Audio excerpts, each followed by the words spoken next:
Alhamdulillahi haqqa hamdi, alhamdulillahi hamdan katsiran tayyiban mubarakan fi, nahmaduhu wa nasta'inuhu wa nastaghfiruhu wa nastahdihi wa natubu ilaih, wa la na'budu illa iyyahu wa natawakkalu alaih. Allahumma fasalli wa sallim wa barik ala sayyidina wa habibina wa syafi'ina wa maulana Muhammad wa ala alihi wa ala ashabihi wa dzurriyyatihi wa man tabi'ahum bi ihsanin ila yaumil hadza wa ba'di. Hadratul afadil, para hadirin hadirat yang dimuliakan oleh Allah Subhanahu wa taala, wabil khusus Bapak Hatta Wardana selaku Kepala Kantor Bea Cukai Bekasi yang kami hormati. Demikian pula pembawa acara yang telah berkenan menghantarkan acara ini dan memberikan waktu kepada kami untuk berbincang dengan solihin solihat semuanya, baik melalui aplikasi Zoom Meeting maupun yang menyimak melalui Facebook. Barakallahu fikum. Puji syukur kehadirat Allah atas limpahan karunia-Nya pada siang hari ini kita dihimpunkan dalam majelis ilmu. Mudah-mudahan kita mendapatkan semua keutamaan majelis ilmu tanpa terkurangi oleh kondisi yang masih prihatin karena COVID-19, sehingga majelis kita majelis jarak jauh yang memanfaatkan perangkat teknologi. Mudah-mudahan setiap langkah kita hari ini mendekatkan kita ke surga Allah. Duduk kita semua pada majelis ini dicurah-curahi rahmat, dinaungi sayap-sayap malaikat Allah, diturunkan sakinah ke dalam hati kita, dan disebut-sebut nama kita semua dengan bangga pada makhluk-makhluk mulia yang ada di sisinya. Amin, amin, Allahumma amin. Rekan-rekan yang disayang oleh Allah Subhanahu wa taala, Ramadan ini memang sebuah ungkapan cinta yang diberikan oleh Allah Subhanahu wa taala kepada kita untuk kita telusuri setiap langkahnya juga dengan cinta kepada Allah Subhanahu wa taala. Sejak awal ketika Allah Subhanahu wa taala memanggil kita untuk beribadah menghidupkan Ramadan ini dengan siam dan qiyam, dengan puasa dan juga dengan melaksanakan qiyamul lail pada malamnya, dengan Al-Qur'anul Karim untuk semakin mesra dengannya, maka panggilannya memang panggilan cinta, di mana Allah Subhanahu wa taala berfirman, ya ayyuhalladzina amanu, wahai orang-orang yang beriman.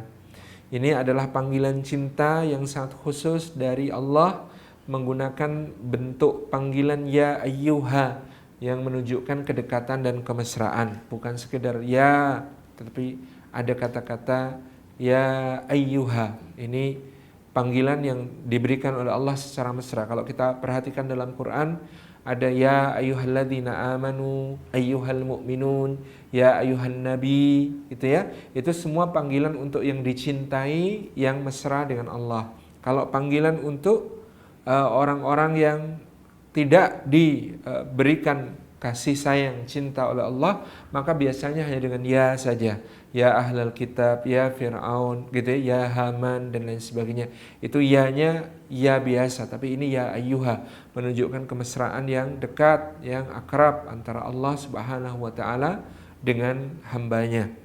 Wahai orang-orang yang beriman, sebesar apa cinta kita kepada Allah, sebesar apa keterpanggilan kita ditentukan oleh seperti apa respon kita terhadap panggilannya Allah Subhanahu wa taala sejak awal ya ayyuhalladzina amanu.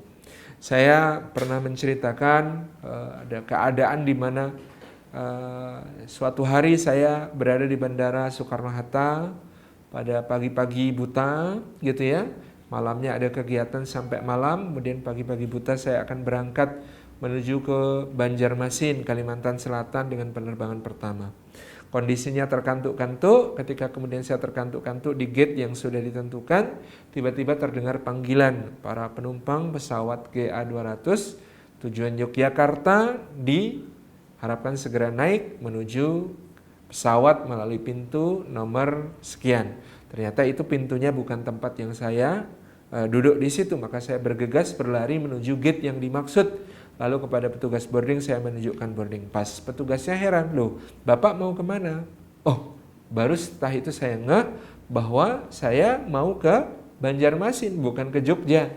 Tetapi karena panggilan penumpang menuju Yogyakarta itu, kata Yogyakartanya begitu melekat dalam hati saya bahwa saya adalah orang Jogja. Saya merasa sangat sebagai orang Jogja, saya tergerak oleh panggilan itu. Nah, ini sudah berada di alam bawah sadar bahwa kita ini orang Jogja, padahal kita mau ke Banjarmasin tetapi ada panggilan menuju ke Jogja, kita bangkit, kita tergerak. Sama dengan panggilan ini, ya ayyuhalladzina amanu, adalah panggilan cinta, wahai orang-orang yang beriman. Apakah kita terpanggil? Apakah kita seperti saya tadi yang kemudian merasa, oh itu saya, oh yang dipanggil itu saya, padahal mungkin waktu itu bukan, tetapi apakah respon kita juga seperti itu? Ketika mendengar panggilan Allah, ya ayyuhalladzina amanu, wahai orang-orang yang beriman, apakah kita kemudian merasakan ini betul-betul panggilan cinta, panggilan penuh kemesraan dari Allah Subhanahu wa Ta'ala? Jalan cinta pertamanya Ramadan ini adalah bahwa Allah memanggil kita dengan panggilan cinta, dan inilah kita membuktikan panggilan itu di dalam hati kita, seberapa tergerak kita oleh panggilan itu. Apakah biasa-biasa saja mendengar ya ayyuhalladzina amanu, ataukah ketika mendengar ya ayyuhalladzina amanu, oh ya Allah, itu saya, Engkau memanggil saya ya Allah, gitu ya. Ini menunjukkan tingkat cinta seseorang. Seperti di dalam suratil Anfal disebutkan, ciri orang beriman itu idza dzukirallahu wajilat qulubuhum wa idza tuliyat alaihi ayatuhu zadathum imana wa idza tuliyat alaihim ayatuhu zadathum imana wa ala rabbihim yatawakkalun. Orang beriman itu orang yang cinta, dipanggil oleh Allah, dia merasa terpanggil, disebut asma Allah, tergetar hatinya, dan apabila dibacakan kalimat-kalimat dari Allah, ayat-ayatnya, maka itu menambahkan keimanan pada dirinya. Kemudian Allah Subhanahu wa Ta'ala ingin kita membuktikan cinta kita itu kepadanya dengan kata-kata kutiba alaikum, diwajibkan atas kalian. Kata kutiba alaikum, diwajibkan atas kalian, itu adalah penanda kehendak Allah Subhanahu wa Ta'ala, iradah syar'iyah dari Allah untuk kita semua. Apakah kita yang sudah terpanggil, kita yang sudah merasa dekat dengan Allah, mesra dengan Allah, dipanggil oleh Allah Subhanahu wa Ta'ala dengan panggilan cinta sehingga kita tergerak. Apakah kita mau membuktikan cinta? Bagaimana cara membuktikan cinta? Melaksanakan perintah-perintahnya, menjauhi larangan-larangannya. Dalam ayat ini, kutiba alaikum, diwajibkan atas kalian. Sesuatu itu diwajibkan, dijadikan oleh Allah Subhanahu wa Ta'ala sebagai penguji, sebagai penimbang tentang apakah tulus cinta kita, apakah betul cinta kita. Apakah iya kamu tadi tergerak itu, kemudian kamu siap sami'na wa ata'na. Ini adalah ujian ketaatan. Jadi yang tadi ujian tentang hubungan kita dengan Allah, seberapa dekat. Ya ayyuhalladzina amanu, kutiba alaikum adalah hubungan antara kita dengan Allah Subhanahu wa Ta'ala. Apakah kita siap untuk melaksanakan apa-apa yang dikehendaki Allah sebagai pembuktian cinta kita kepadanya. Kutiba alaikum, diwajibkan atas kalian. Wajib, kata wajib itu menunjukkan sesuatu ini dicintai Allah. Jadi kalau ada amalan itu amalan wajib, maka amalan ini dicintai Allah melebihi amalan-amalan yang lain. Karena kita ini dalam hubungan dengan Allah, Allah itu tidak membutuhkan banyak-banyak ibadah kita. Allah sama sekali tidak berhajat kepada ibadah kita. Yang gitu ya, dikehendaki oleh Allah Subhanahu wa Ta'ala, kita taat. Nah, artinya kita taat itu Allah memerintahkan, pasti perintahnya tidak banyak dan tidak akan melampaui kemampuan kita. Hanya perintah-perintah yang kemudian pasti kalau kita jalankan akan mendatangkan keridhaannya. Maka wajib itu terminologinya harus difahami sesuatu yang paling dicintai Allah. Sunnah dicintai, tetapi wajib jauh lebih dicintai Allah. Itulah kenapa dalam fikih aulawiyat, fikih prioritas, kita tidak boleh keliru menempatkan sesuatu yang wajib dengan yang sunnah itu letaknya di mana. Contoh, dulu di Ramadan sebelumnya mungkin karena kita belum ngaji, belum paham, ada teman-teman gitu ya, ba'da berbuka puasa masih makan dengan santai, lalu kemudian pada saat ibadah salat isya, adzan isya berkumandang, merasa aduh masih kekenyangan ini, belum bisa ke masjid ini, aduh salat isyanya di rumah aja deh, nanti habis isya di masjid biasanya ada kultum tarawih dulu, nanti aku ikutnya salat tarawih aja gitu ya. Kemudian dia tidak ikut salat berjamaah tarawih di masjid, salat di rumah, lalu kemudian nyusul ke masjid ketika salat tarawih akan dimulai, lalu ikut salat berjamaah tarawih. Ini menunjukkan kekurangfahaman tentang aulawiyat atau prioritas. Prioritasnya apa? Fardu terlebih dahulu. Kalau kemudian kita mampu, maka laksanakan yang fardu terlebih dahulu. Salat isya berjamaah itu kalau dilaksanakan di masjid pada waktu normal, tentu tidak seperti dalam kondisi pandemi COVID-19 seperti ini, itu senilai dengan qiyamul lail setengah malam. Nah, kalau kita ngejar tarawih yang jam 8 selesai, jam setengah 9 selesai, gitu ya, sementara kita meninggalkan salat isya berjamaah yang senilai qiyamul lail setengah malam penuh, tentu ini menjadi tidak tepat. Jadi kata kutiba alaikum, diwajibkan atas kalian, itu menunjukkan ini jalur paling indah, jalur paling kuat untuk membina cinta kita dengan Allah Subhanahu wa ta'ala. Jadi kata kutiba alaikum menunjukkan yang akan diperintahkan ini adalah sesuatu yang sangat dicintai oleh Allah Subhanahu wa ta'ala. Yang berikutnya, rekan-rekan yang disayang Allah Subhanahu wa ta'ala, kutiba alaikum, apa yang kutiba alaikum? Allah Subhanahu wa ta'ala mengatakan as-siyam. Kutiba alaikum as-siyam. As-siyam, kata as-siyam, puasa, menunjukkan bentuk ibadah yang dikehendaki Allah sebagai pembuktian cinta kita kepadanya, di mana as-siyam itu sendiri itu ibadah yang sangat bea cukai. Sangat bea cukai maksudnya gimana? Sangat Ramadan ini, ibadah puasanya ini sangat berkaitan dengan disiplin. Ya, Ramadan dan ibadah puasa terutama itu adalah tentang kedisiplinan. Allah hendak mendidik kita dengan ibadah puasa ini untuk semakin cinta kepadanya. Dan yang namanya ibadah puasa ini tidak untuk gagah-gagahan, tidak untuk menunjukkannya kepada selain Allah. Ini adalah betul-betul ibadah kemesraan dengan Allah, sehingga kita ini tidak bisa memamerkan puasa. Ibadah puasa itu, kata para ulama, ibadah anti pamer. Kalau sholat itu masih memungkinkan mau dipamerkan. Bagaimana caranya pamer sholat? Panjang-panjangin berdirinya, panjang-panjangin bacaannya, lama-lamain sujudnya, rukuknya, masih bisa. Apalagi baca Quran merdu-merdukan suaranya gitu ya, perindah, perbanyak, itu bisa dipamerkan. Apalagi sedekah lebih-lebih, sedekah jauh lebih mudah lagi dipamerkan, jumlahnya, besarnya gitu ya, kepada siapa dan lain sebagainya, itu sangat mudah. Tapi puasa, apa yang mau dipamerkan? Apakah awalnya sahur? Oh, saya itu sahurnya nggak cemen. Kalau yang sahurnya jam 4 itu cemen. Saya sahurnya jam 12 malam gitu ya. Habis itu nggak makan lagi, malah nggak sunnah gitu ya. Yang sunnah itu mengakhirkan makan sahur. Tapi coba perhatikan. Apakah akhirnya buka? Enggak. Aduh, buka kok setengah 6. Oh, apa itu? Berbuka puasa macam apa itu? Wah, nek saya belum waktunya. Saya itu kalau berbuka jam 11 malam. Nah, ini juga nggak akan bisa dipamerkan. Apakah lemesnya? Oh, saya lemes, puasa, gitu. Lucu malah. Atau kita mau memamerkan gagah, kita perkasa, tetap perkasa. Puasa nggak?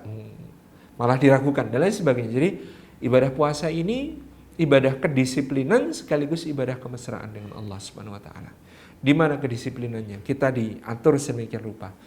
Sesuai waktu tertentu, sejak fajar sampai terbenam matahari, oleh Allah kita dilarang untuk melakukan hal-hal yang menjadi nawaqidus siyam, pembatal-pembatal puasa.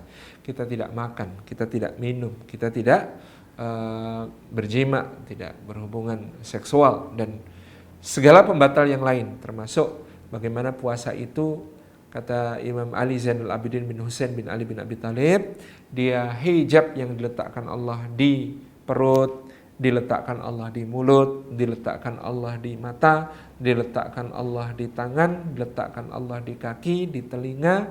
Untuk apa? Untuk menjaga atau menabiri kita dari api neraka. Hakikatnya semuanya harus dipuasai. Dari puasa yang paling zahir, puasa syahwat kita, perut kita dan bawah perut kita, sampai puasa anggota badan kita, puasa mata, puasa telinga, puasa mulut, puasa tangan, puasa kaki, sampai puasa yang tertinggi di hati kita, puasa hati kita dari suudzon, prasangka buruk, dari dengki, dari iri, dari sombong, merasa lebih baik daripada orang lain, dan lain sebagainya. Itu adalah puasa yang betul-betul puasa. Jadi dia disiplin di satu sisi, dan tadi kita sebutkan dia tidak untuk dipamerkan kepada orang, maka dia adalah ibadah yang rahasia, yang mesra dengan Allah Subhanahu wa taala. Dalam hadis disebutkan, dalam hadis qudsi Nabi sallallahu alaihi wasallam bersabda bahwasanya Allah Subhanahu wa taala berfirman, kullu amali bani adam lahu illa saum fasaumu li wa ana ajzi bihi. Semua amal anak Adam itu untuknya, manfaatnya kembali baginya, dia bisa menghitung-hitung pahalanya, kecuali puasa. Adapun puasa itu untukku saja, puasa itu untukku saja kata Allah, dan hanya aku yang akan memberikan balasan pahalanya. Itulah mengapa para ulama mengatakan ibadah puasa itu saking mulianya dia termasuk 3 amal yang pahalanya tidak terhingga di sisi Allah. Amal yang tidak terhingga pahalanya itu semuanya terkait dengan kesabaran. Yang pertama, sabar itu sendiri, wa inna ma yuwaffas sabiruna ajrahum bighairi hisab. Orang yang mampu bersabar maka pahalanya disempurnakan Allah tanpa batas. Yang kedua adalah faman afa wa aslaha fajruhu 'alallah. Siapa mampu memaafkan, siapa mampu memberikan perbaikan keadaan ketika kemudian dia berada di pihak yang kemudian orang bersalah kepadanya, faman afa wa aslaha, maka barang siapa memaafkan dan melakukan islah, fa ajruhu 'alallah. Allah yang menjamin pahalanya tak terhingga. Dan yang ketiga adalah puasa, karena as-saumu nisfus sabri wa sabru nisful iman.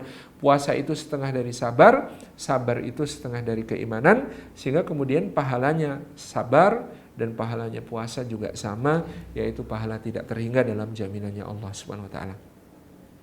Jadi puasa ini ibadah yang menunjukkan kemesraan kita dengan Allah Subhanahu wa taala. Kalau kita bayangkan ya, bahwasanya di dalam puasa itu hatta ketika kita berwudu, ketika kumur-kumur mau digelek, ada yang dimasukkan ke dalam perut kita pun karena haus, misalnya wudu sholat duhurnya minum sedikit gitu ya, itu pun tidak akan ada yang tahu. Tetapi kita tidak melakukannya. Karena apa? Kita yakin Allah Maha tahu, kita yakin Allah melihat.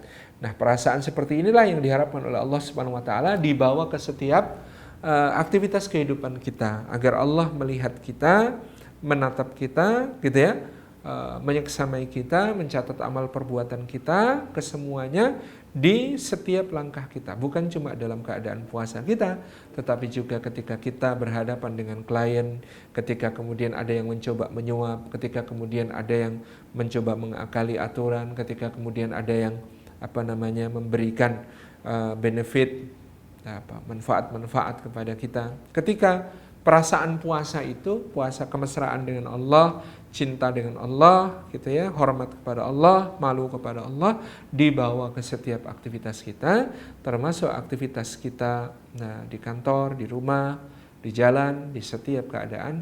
Maka itu yang akan membuktikan cinta kita kepada Allah Subhanahu wa ta'ala, membuktikan cinta yang secinta-cintanya cinta, yaitu cinta di mana kita selalu merasakan kebersamaan dengan Allah. Seperti ketika kita puasa, kita tidak berani memasukkan air wudhu ke dalam jaringan atau saluran pencernaan kita, karena kita yakin Allah melihatnya. Jangankan itu, kemudian di kulkas ada es buah sisa kemarin, tapi sangat tergoda kita mungkin pada siang-siang panas gitu ya. Kita tidak akan kemudian meminumnya lalu bicara kepada orang-orang, wah ya, panas ya puasa gitu ya, subhanallah. Enggak, karena kita yakin Allah melihat semua itu. Nah, keyakinan ini adalah keyakinan cinta, bahwa kita selalu bersama Allah, dilihat Allah, didengar Allah, dicatat oleh Allah. Semua amal perbuatan kita ini adalah asyam, hakikat dari puasa kita.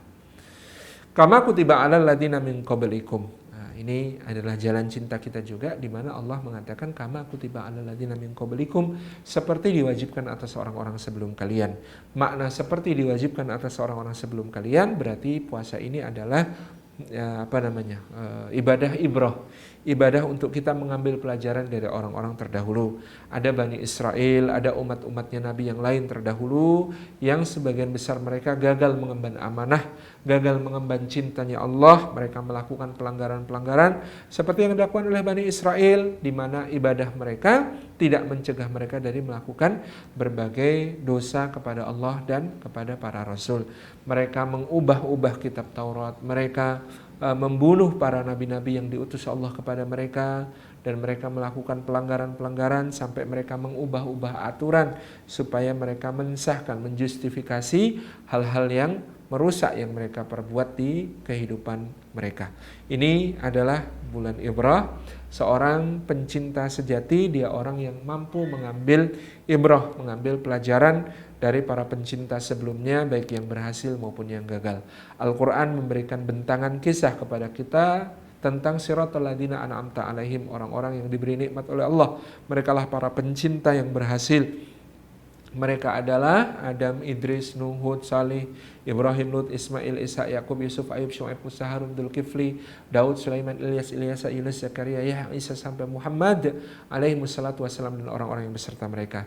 Kita melihat kisah-kisah mereka bukan hidup yang tanpa kesalahan, tentu sesekali mereka salah, sesekali mereka khilaf, tetapi mereka segera kembali kepada Allah Subhanahu wa taala. Seperti Adam mengatakan, Rabbana dzalamna anfusana wa illam taghfir lana wa tarhamna lanakunanna minal khasirin. Seperti Yunus mengatakan, la ilaha illa anta subhanaka inni kuntu minadz zalimin, gitu ya. Seperti Musa berkata, Rabbi inni lima anzalta ilaiya min khairin faqir. Mereka bukan orang-orang sempurna dalam arti tidak pernah keliru, tidak pernah bersalah, tapi mereka adalah orang yang segera kembali kepada Allah, mengakui kesalahannya, bertaubat, dan tidak mengulanginya lagi ketika mereka melakukan kesalahan. Tabaraka Rahman, itulah jalan cinta kita, kama kutiba alal ladzina min qablikum, seperti yang diwajibkan atas orang-orang sebelum kita. Tempat kita berkaca kepada orang-orang sebelum kita, bagaimana cara yang paling indah dalam mencintai Allah Subhanahu wa taala. Ulaikal ladzina hadallah, itulah orang-orang yang diberi hidayah oleh Allah Subhanahu wa taala, fabihudahum iqtaduh, maka dengan hidayah yang juga mereka telah dapatkan itulah ambillah petunjuk, ambillah teladan dari mereka. Sebaliknya kita juga diberikan cerita tentang siratal ladzina an'amta alaihim ghairil maghdubi alaihim waladdallin. Amin. Bukan orang-orang yang dimurkai, bukan orang-orang yang sesat. Maknanya bahwa kita juga mendapatkan pelajaran seperti apa iblis, bagaimana dia dahulu makhluk yang taat kepada Allah, beribadah kepada Allah jauh sebelum diciptakan Adam, kemudian diangkat ke alam malakut, lalu gagal karena kesombongannya. Bagaimana Fir'aun, bagaimana Qarun, bagaimana Bal'am, bagaimana Samiri, bagaimana Abu Jahal, bagaimana Abu Lahab, gitu ya. Bagaimana Umayyah bin Khalaf, bagaimana Nadhr bin Haris, Uqbah bin Abi Mu'aid, bagaimana Abdullah bin Ubay bin Salul, dan lain sebagainya, dengan semua kisah kegagalan mereka untuk menjadi kekasih Allah. Kama kutiba alal ladzina min qablikum la'allakum tattaqun. Pada puncaknya jalan cinta kita adalah manfaatnya kembali kepada kita, untuk menjadikan kita orang-orang yang bertakwa. Siapa orang-orang bertakwa itu? Cermin dari puasa. Mereka adalah orang-orang yang pertama selalu melakukan muraqabah. Muraqabah artinya senantiasa menginsyafi pengawasan Allah Subhanahu wa taala kepada mereka. Tadi sudah kita sebutkan tanda kemesraan terpenting kita, tanda cinta terpenting kita. Selalu merasa bersama Allah, dilihat Allah, didengar Allah, gitu ya, diseksamai oleh Allah Subhanahu wa taala. Dan salah satu rangkaian ayat dalam rangkaian ayat puasa di surat Al-Baqarah ayat ke-186 menunjukkan hubungan yang sangat langsung, sangat indah, kemesraan puncak antara seorang yang melaksanakan puasa dengan Allah, yaitu wa idza sa'alaka ibadi anni fa inni qarib ujibu da'wata da'i idza da'ani falyastajibu li wal yu'minu bi la'allahum yarshudun. Kata Allah, wa idza sa'alaka ibadi, apabila hamba-hambaku bertanya kepadamu wahai Muhammad, anni, tentang aku.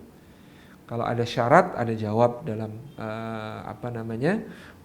bentuk baku bahasa Arab. Kalau ada syarat, itu harus ada jawab. Kalau syaratnya wa idza sa'alaka, seharusnya jawabnya berbunyi faqul, maka katakanlah hai Muhammad, inni qarib, bahwa aku dekat. Tetapi ayat ini tidak menggunakan faqul, maka katakanlah wahai Muhammad bahwa aku dekat, tetapi langsung menggunakan fa inni qarib, menunjukkan kedekatan sempurna. Kalau masih menggunakan maka katakanlah hai Muhammad bahwa aku dekat, itu berarti dekatnya tidak hakiki. Kenapa? Masih pakai perantara. Maka katakan wahai Muhammad bahwa aku dekat. Ini kedekatan yang tidak paripurna. Sementara Allah hendak menunjukkan kedekatannya, kemesraannya dengan orang-orang yang berpuasa ini paripurna, maka Allah langsung mengatakan, menyisihkan sedikit Rasulullah SAW untuk tidak menjadi perantara, tetapi Allah hendak bicara langsung. Allah berfirman, fa inni qarib, maka sesungguhnya aku ini dekat. Ya, dekat yang seperti apa? Muraqabah yang terindah yang kita yakini dengan Allah Subhanahu wa taala adalah ujibu da'wata da'i idza da'an. Aku mengijabah, jawab, mengabulkan doa-doa orang yang meminta kepadaku di dalam munajat mereka. Falyastajibu li wal yu'minu bi. Lalu Allah mengingatkan kembali, hendaklah mereka memenuhi seruanku, menjawab seruanku, dan melaksanakan beriman kepadaku, memenuhi seruan dan beriman kepadaku. Gitu ya, la'allahum yarsyudun, supaya mereka semuanya mendapatkan irsyad. Irsyad ini puncak nanti di dalam muraqabah kita, bahwa ketika Allah berkenan menjadikan kekasih-kekasihnya dari kalangan manusia, mereka adalah orang yang beramal dengan amalan fardu, lalu dengan amalan sunnah. Lalu dengan amalan sunnah itu Allah mencintai mereka. Kalau Allah sudah mencintai mereka, apa yang terjadi? Allah menjadi mata yang dia gunakan untuk melihat, menjadi telinga yang dia gunakan untuk mendengar, menjadi lisan yang dia gunakan untuk bicara, menjadi tangan yang dia gunakan untuk bertindak, menjadi kaki yang dia gunakan untuk melangkah. Ini adalah Allah Subhanahu wa taala menganugerahkan wilayatuhu, atau kecintaannya, kewaliannya kepada orang-orang yang sedemikian, cintanya kepada orang yang sedemikian. Itu muraqabah. Kemudian adalah muahadah. Muahadah itu ketika kita semua meniatkan kebaikan di dalam hati kita, lalu mengekspresikannya menjadi amal-amal soleh sejauh kemampuan kita. Sejauh kemampuan kita, kita senantiasa melaksanakan amal-amal soleh sesuai dengan niat-niat yang terus kita munculkan di dalam hati kita. Dalam konteks Ramadan, bukti bahwa kita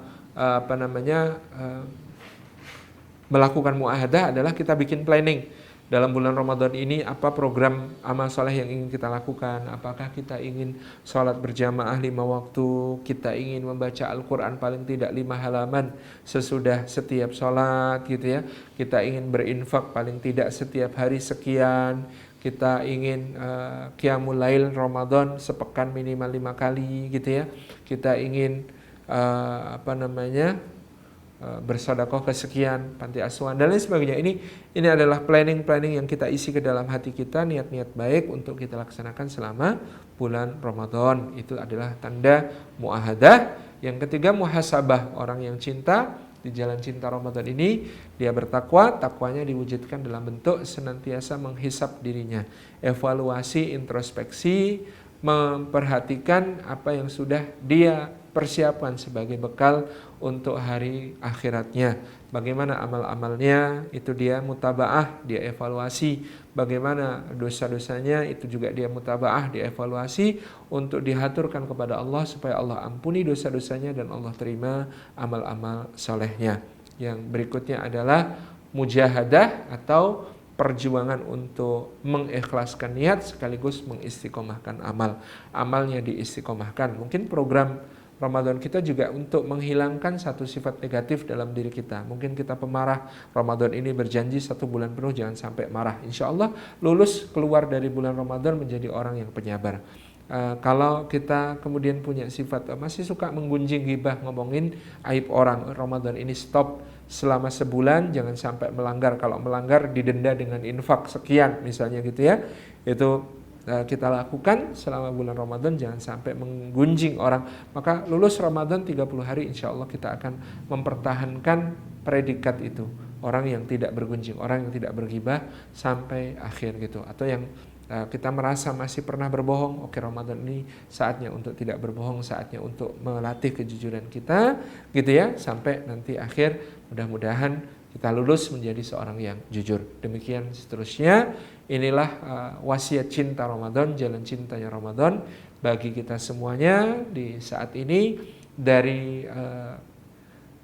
panggilan Allah Subhanahu wa taala, panggilan penuh cinta, ya ayyuhalladzina amanu, dari kutiba alaikum, di mana Allah ingin kita membuktikan cinta kita kepadanya, dari asyam, ibadah yang disiplin sekaligus ibadah yang mesra dengan Allah, rahasia hanya Dia yang mengetahuinya, gitu ya, sampai bulan jalan ibrah kita untuk kama kutiba alal ladzina min qablikum, mengambil pelajaran dari orang-orang terdahulu. Jangan sampai kita gagal meraih predikat menjadi kekasih Allah di bulan Ramadan ini, sampai kemudian kita mencapai goals kita. Salah satu goals kita di Ramadan ini, la'allakum tattaqun, supaya menjadi orang bertakwa. Terima kasih. Wassalamualaikum warahmatullahi wabarakatuh.